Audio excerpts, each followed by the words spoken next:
అసలు మహిషాసుర మర్దిని అంటే ఎవరు? ఆ అమ్మల్ని కన్నా అమ్మ దుర్గమ్మ యొక్క ప్రతిరూపమే మహిషాసుర మర్దిని. దుర్గమ్మ మహిషాసుర అనే ఒక రాక్షసుని వధిస్తుంది.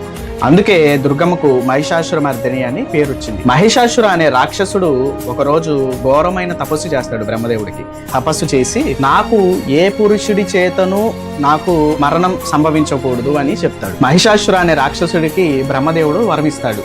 అయితే ఆడవాళ్ళంటే ఈ యొక్క మహిషాసురుడికి చాలా చిన్న చూపు అనమాట. ఈ యొక్క మహిషాసురుడు చాలా కోపిష్టి కాబట్టి దేవతలపై అధికారం చలాయించడం, అలాగే వాళ్ళ దగ్గర ఉన్నటువంటి శక్తులు తీసుకోవడం, వాళ్ళు యజ్ఞాలు చేస్తున్న భంగం కలిగించడం, ఇలాంటివన్నీ చేస్తూ ఉంటాడు. అయితే దేవతలందరూ కలిసి ఒక శక్తిని తయారు చేస్తారు. ఆ శక్తే దుర్గమ్మ. అసలు మహిషాసుర అనే రాక్షసుని దుర్గమ్మ ఎలా సంహరించింది? మీరందరూ కొన్ని చిత్రాలు చూసే ఉంటారు.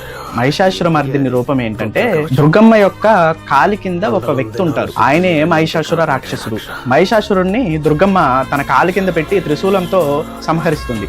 ఇంకా అప్పటి నుంచి మన దుర్గమ్మకు మహిషాసుర మర్దిని అనే పేరు కూడా వచ్చింది. రాబోయే రోజుల్లో ఎలాంటి వీడియోస్ ఇంకా ఎన్నో తెలుసుకోవాలంటే మన అకౌంట్ని ఫాలో చేయండి.